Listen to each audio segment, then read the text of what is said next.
painting. I'm going to be doing just a quick little video, and I promise tonight I will definitely have some more painting videos for you. I'm going to rush back after my long day, and we'll get some more on the docket for you, and I'll be getting some Animal Crossing videos and some other stuff because I fell a little short this week. We're doing a lot more videos. I mean, I did do a model video yesterday, but I will get some video game stuff in there too, because I want to give everybody the same stiff. So yeah, I'm just kind of going over the whole giant thing. We have now a second giant that's joined our ranks. This model is ready to go. I just primed it, so you'll see me doing a paint of this as well. But we're going to keep expanding the giant army to see how we can get things moving and see how we can do. But I'm really excited, so we'll get him painted another day. We're going to...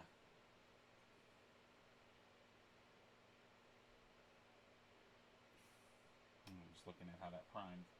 I may have to do some little touch-up priming on that. But we're going to go back to the Mega Gargant so you guys can see... Did a little bit more work on the mud on the base. We started doing a little bit more work on the actual painting. So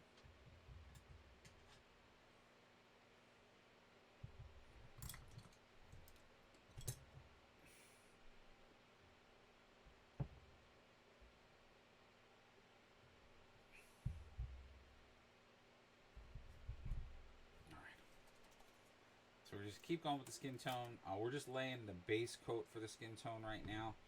That's why you see it's a little on what I would call, a little bit more the uneven side of things, because I'm just trying to get that base tone in, and then I'm going to go in and start to, really bring out the details.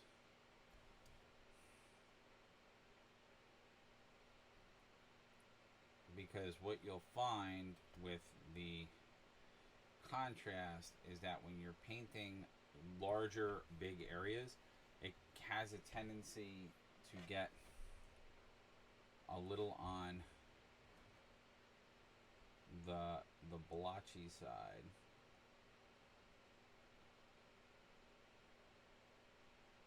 So it tends to have that effect. And what you guys are seeing me doing is I'm starting to go in and revise some of the pooling so that I could create a little bit more of a play on the shadows.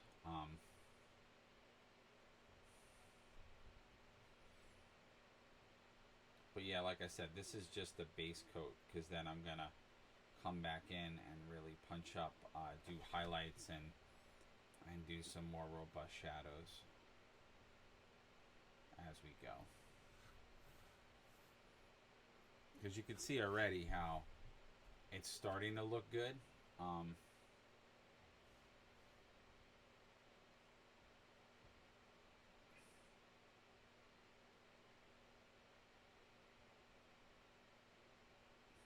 And you can see what I'm doing is I'm just putting a little bit more paint in those areas that are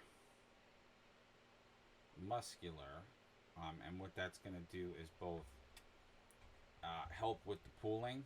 So you can already see a little bit of the schematic of how I'm going to do some of this, where the those joints or those details are a little darker. And then you have this lighter skin tone emerging.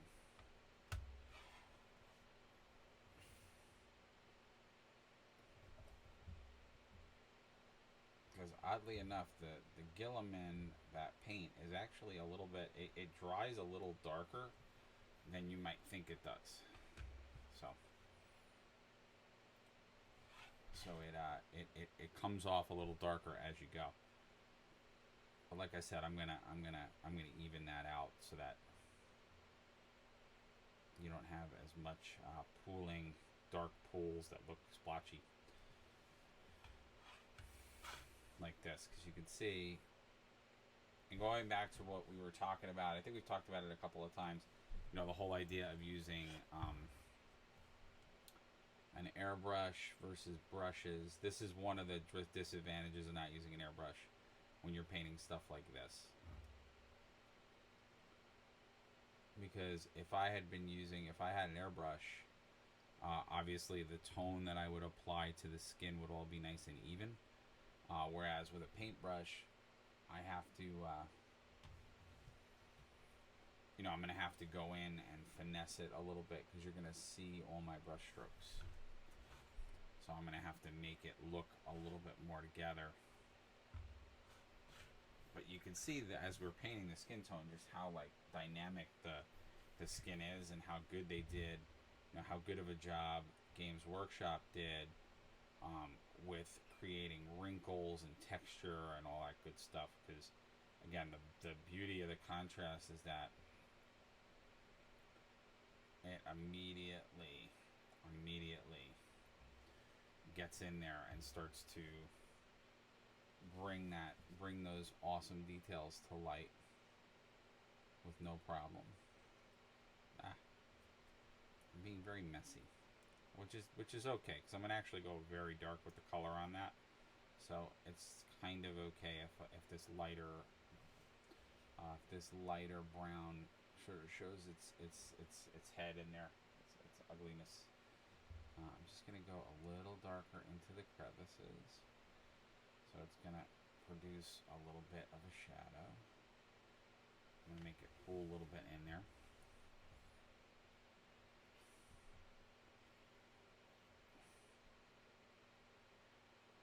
I don't want to go too crazy, but I want to...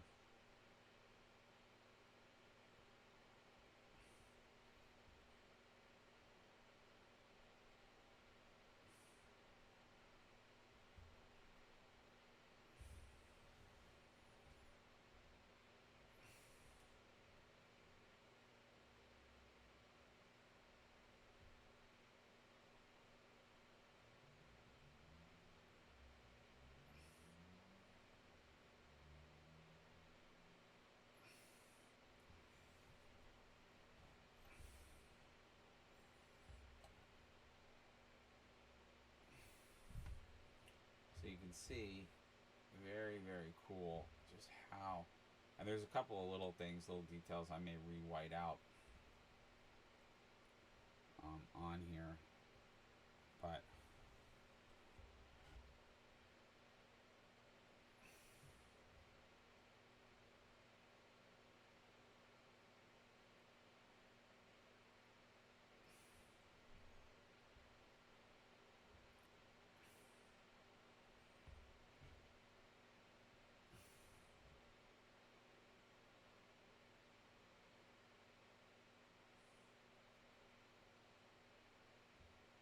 you got a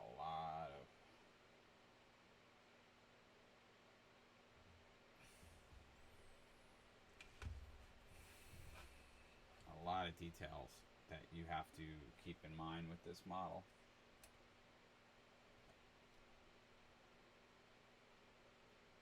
There's a lot going on in this.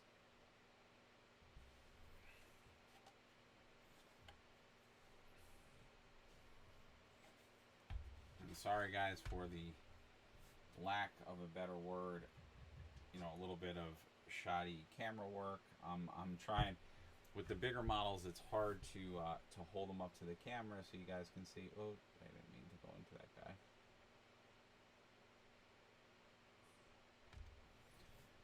So you can see exactly what I'm doing. I'm trying my best to get you the best angles, but both to control my paintbrush the way I want to, and for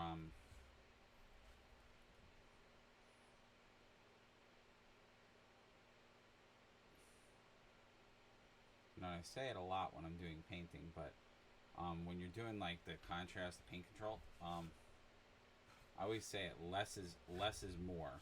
So sometimes, you want to just hit the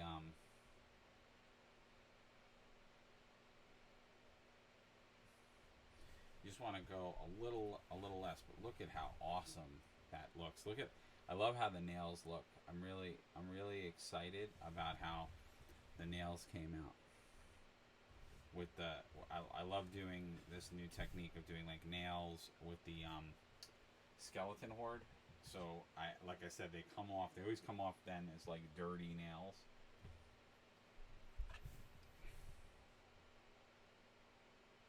So it always looks like just a purely dirty, scruffy.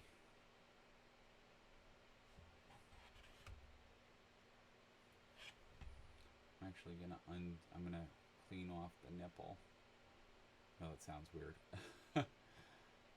But I want to do them a different tone.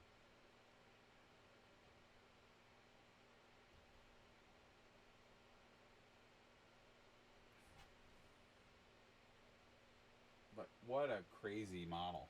Just the detail that they've given us on this. Like, so as much as I may criticize GW sometimes with, I mean, mostly what I criticize GW for is it comes down to,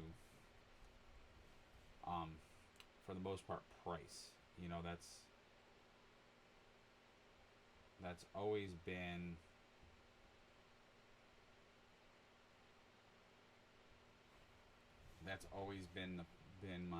my qualm with them, is always just the price of their models, because I'm like, I just think it's so crazy sometimes what they charge, and maybe not necessarily always, so like something like the Mega Gargant,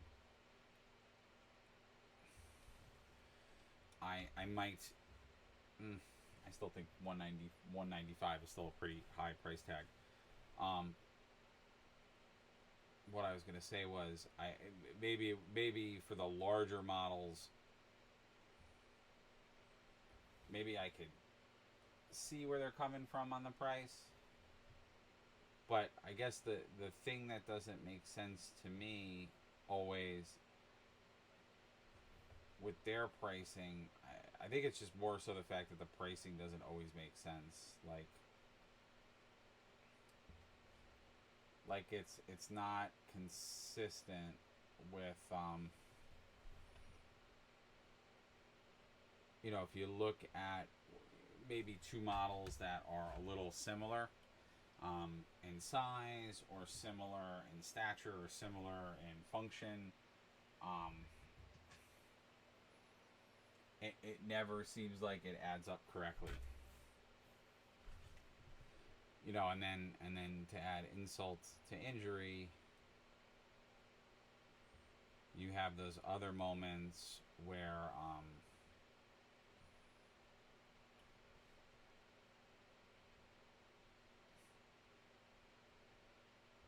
wow, okay, so that did not do anything to help me with that seam. So what I'm gonna have to do is figure out a creative thing to do with that seam, and it may be I may even have to put an item on there, which there are a couple of other things with the Mega Gargant kit. It's like a bird I could put on there. I might have to put something on there to distract from that seam, because it did not, the green stuff did not fill it the way that I thought it would.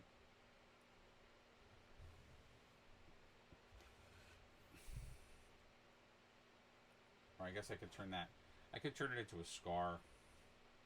That might be a good cover up, a good way to get it so it's not as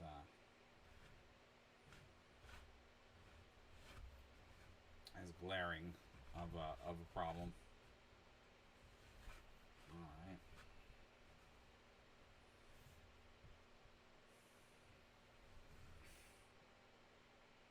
Now, like I said, this is just a base tone for the skin, and then I'm gonna put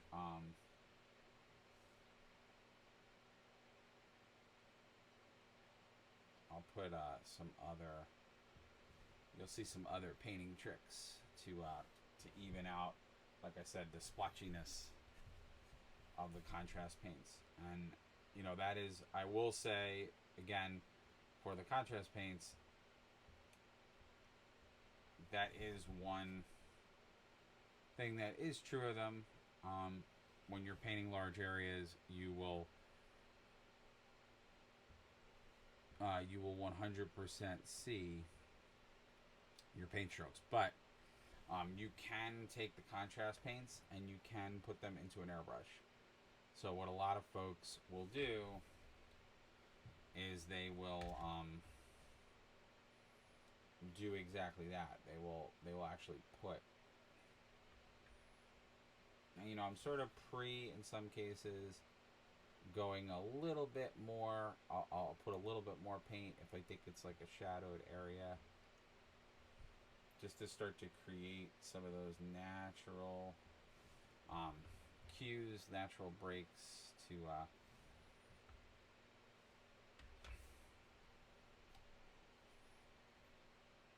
because you'll see the technique I'll use, and I actually use these. If you go back to watch, probably have to watch it on YouTube now, but I did a for Blood Bowl. I did the ogre team with the snotlings, and the same technique I used for their skin tone is what I'm going to use for the Mega Gargant.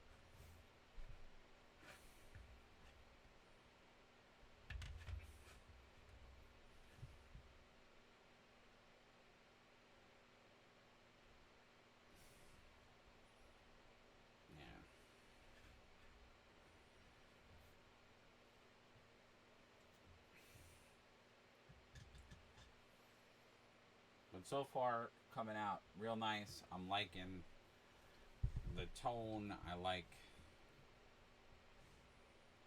Now for mine, for my Gatebreaker Gargant, I'm going with a more lively color scheme.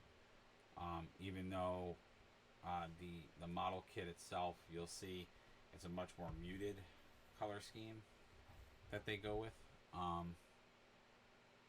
Because he has more like, for them, they give him a much, what's the word? They give him a much more like paler skin tone.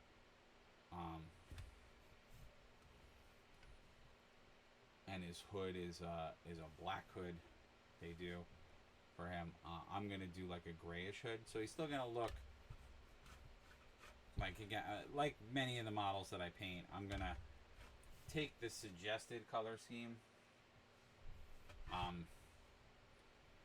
I'm going to take the suggested color scheme and then just mod it to what I want. So it'll be inspired by what it's supposed to look like, but I'll give it a little bit of a twist. Because, like I said, I always like doing that, because if for some reason in the future, whenever we can officially start to play games again, if I'm playing another Sons of Behemoth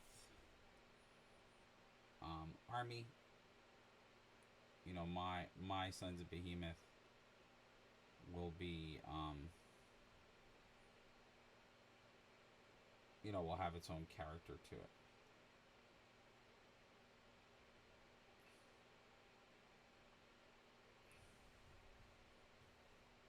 Be sure that we close the loop on that. And again, when it dries, then I'll come back in and I'll start to darken some of these areas where there's like muscle tones, so we can get really nice definition and distinction in there. Alright, I may have to say goodbye in a minute, because this was going to be a really short video.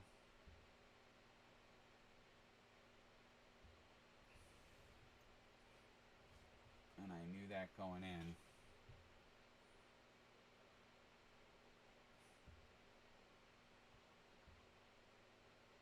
I was hoping that I could at least get a good chunk of the skin tone done,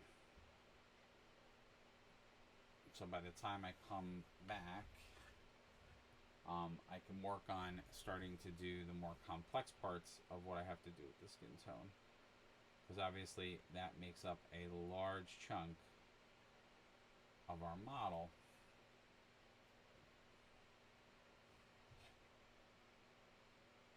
you know, his skin is like mostly skin, so we gotta do good effects for the skin. But I forgot about all that, so I probably won't get it done before I leave, because there's a lot of detail painting in the skin, because there's all of that front stuff, his armor, which I've said it a couple of times. I really, really enjoy this model. I love the fact that they made him, you know, for the gate breaker Gargant, they made him utilizing, because the whole idea is that he's really about, he's got special rules for like scenery and stuff.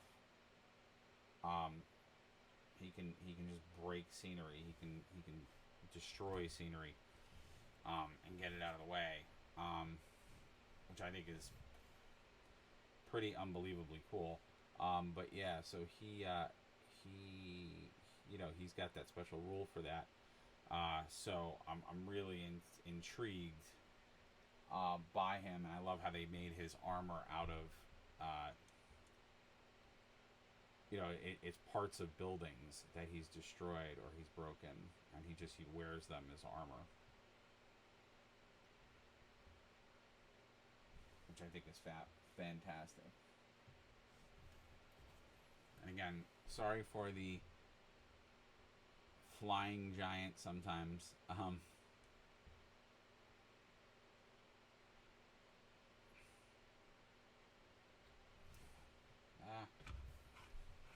that is me. That's my fingerprint.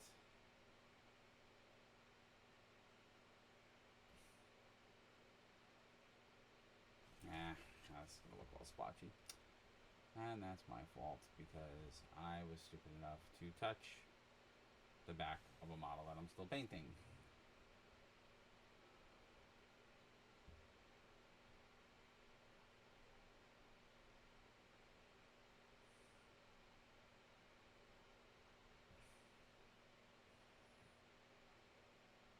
We're almost there. I'm almost at the finish line, at least for the parts that I'm going to do before I go. Alright, sorry. For this one, I actually do have to hold it off camera.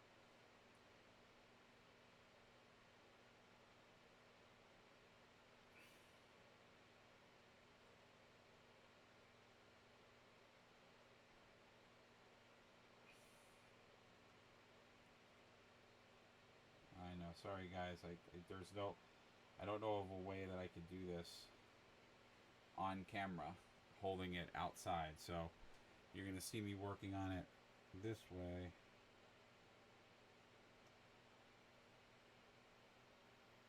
Just for this one part. Alright. Where are we sitting on time? Ooh, alright.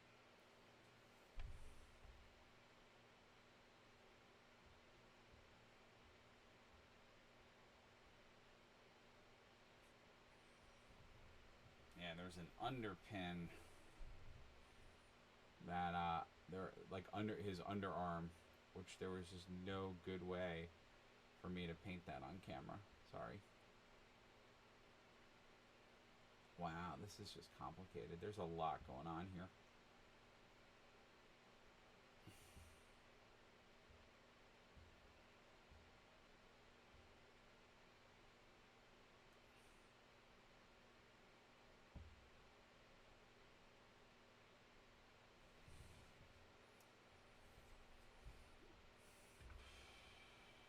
Alright, so I think I may have to call it quits. Maybe I can do his head really quick.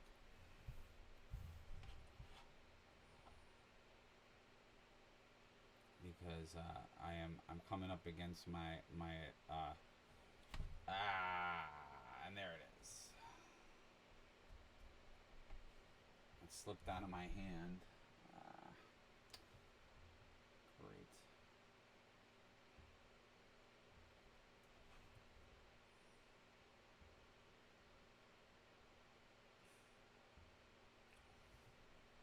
I don't know why, but models are I feel like models are always surprisingly slippery to me. All right, I'm gonna have to white out those teeth. That's so annoying. All right.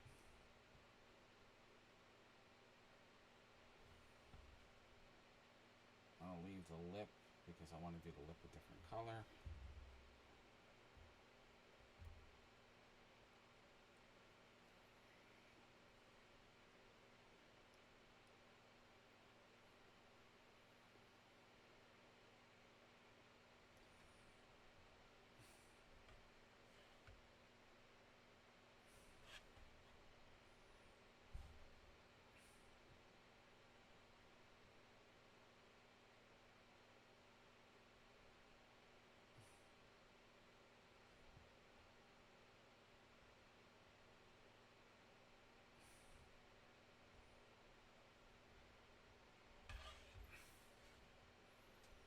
So you can see him taking on some character shape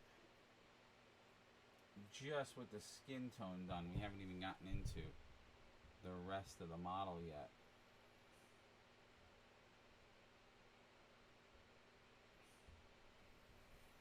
But you can see just with the skin tone starting to be done, he's already looking and feeling pretty cool.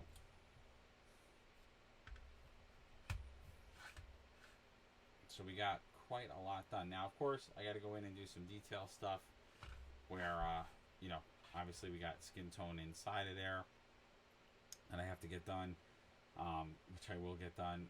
Actually, I can hit that eye really quick.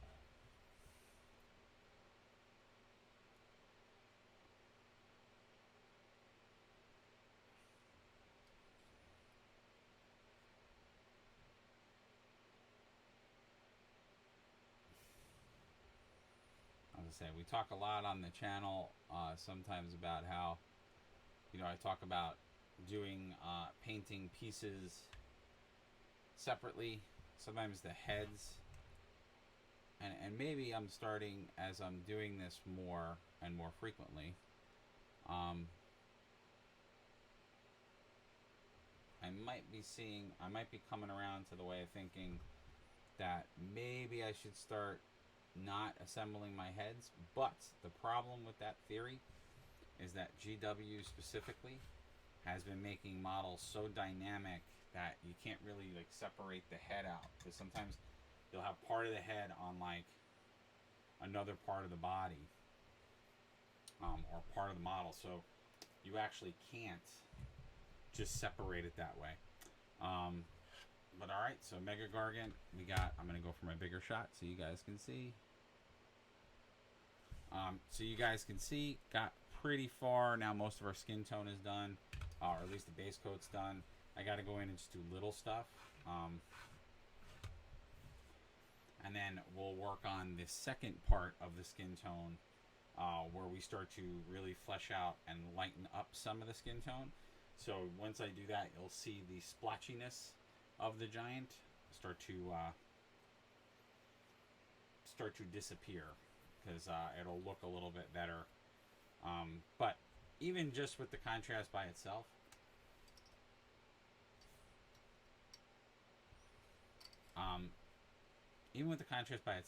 like going back to table ready, or like if you wanted to get the Gargant painted up really fast, it wouldn't look terrible on a table. It doesn't look horribly terrible. It's just, by my standards, I'd want to get it just a tiny bit better, and I will do that.